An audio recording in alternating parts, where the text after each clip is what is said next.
Grandfather was an anachronism. He did not belong in this space and time that I knew him. His wisdom does not fit into modern society, but is a call to wilder times and places where all things are real. Modern time and place had no value in his world, for his world was without limits or time. His world was that of nature and eternity. I doubt if he ever really knew how old he was or any of the political boundaries that defined the place of his upbringing. He was truly one of the ancients, part man, part animal, and mostly entirely spirit. His home was the wilderness, and in wilderness he tested all things. Most of all, he was a searcher of truth, trying to define his world and to preserve the purity. His was a life of grand simplicity that few would ever know, where true riches were defined in beauty and not in the false gods of the flesh. I do not truly know the story of Grandfather's entire life and wanderings. Many things I can only assume. I do know that he wandered throughout his entire life, gathering and preserving the skills of survival, tracking, and awareness. Most of all, searching for the basic truth in spirit. For instance, he did not just teach me the making of a bow and arrow that was used by his people, but in all, the making of 12 types of bows and arrows. His survival skills came from the far reaches of northern Alaska to the Argentine wilderness, from the East Coast to the West Coast and everywhere in between. All of the physical skills that he taught were a composition of the various tribes and cultures that spanned the country, selecting the skills that worked for everyone and not the skills that worked for only a few. So too was his knowledge of philosophy and religion, which was even more expansive than his knowledge of practical skills.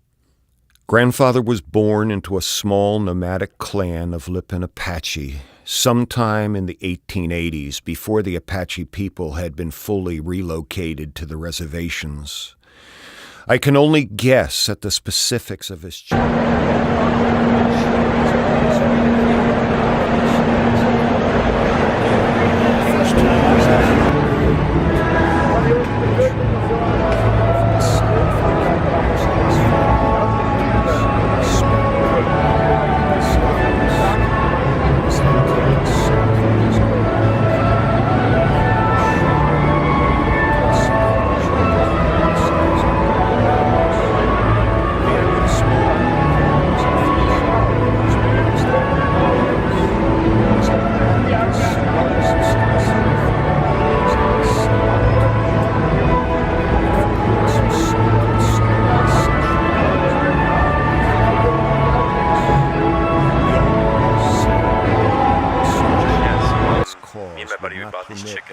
Last year, just kind of as a fun little side project for the vegetables that we're growing here. They're really effective at eating all of our scrap veggies that we could compost, but it's a better use to put when most tribes had fallen prey to fertilizer from chickens, and also they're just really delight to have around here.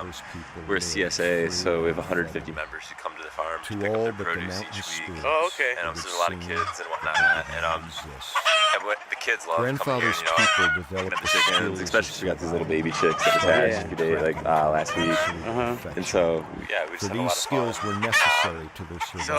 So how does it work? Who can participate in this? So the CSA for our vegetables, and the acuity of their awareness. Sign up on our website, natefarm.org. So that's wide open to the public. Eggs, sadly, we don't have enough chickens for eggs to be part of the CSA. So the 150 members, we're only getting a couple power of their wisdom. wisdom. Me and my close friends eat most of the eggs, but yeah, so anybody can join though. The world of spirit start selling shares at the start of every year, and then our season season goes from June through early November. 22 weeks of produce when you sign up. Yeah. So do you contribute money or do you contribute time? You bet people just contribute money. So me and my interns do all the work here. Yeah, so we kind of and out of the deep manage of an understanding garden, of the and spiritual then dimensions people can volunteer if they want to kind of get their hands dirty. The ability to communicate with and each kind of show other them the side of it, but we don't expect anybody to do hours of service. Grandfather or often anything. spoke Exchange of his vegetables, people, largely. of their So you buy teachings shares and and love. it To this becomes day, their his. legacy Yeah, all right. I remains see. a guiding That's force cool. in my life. All right. Yeah. It is very It's difficult to write a book it about allows us to get all grandfather. of our seed money Not up front. because I do not have enough stories about In his life, January, but rather and too then I order many. my seeds. It is hard to choose those that and then will fit into really get any things up given and book. running. Yeah, I was I here see earlier now that this it would year and take checked it several out. Just books watched just to stuff cover like the most starting to important happen. Nice, experiences yeah. of his life. Come close to covering them all. It becomes a frustrating task to figure out which stories would fit into this book. Alas, I could only choose those that create his most basic philosophy of wilderness and spirit. There is so much more involved in the fabric of his consciousness, so much detail I was forced to leave out. An obstacle came to me in the telling of these stories because they are secondhand. I have assumed much in the retelling. The only thing I feel comfortable with is the fact that when Grandfather told us a story, he didn't just tell it, he relived it with all the emotion and detail. When he told a story, we too became part of that story and felt much of what he was feeling. The Native American people were such grand storytellers, and I am honored that I have been a student of one of the best storytellers. Still, it is so very difficult to retell someone else's life story, no matter how hard I try. There is always the probability of something being left out or not stressed enough. Another difficulty with retelling a story about Grandfather is that he was locked into the keen perception and sensitivity to the world of nature and spirit. I'm sure that no matter how much he relived a story, he had to have left so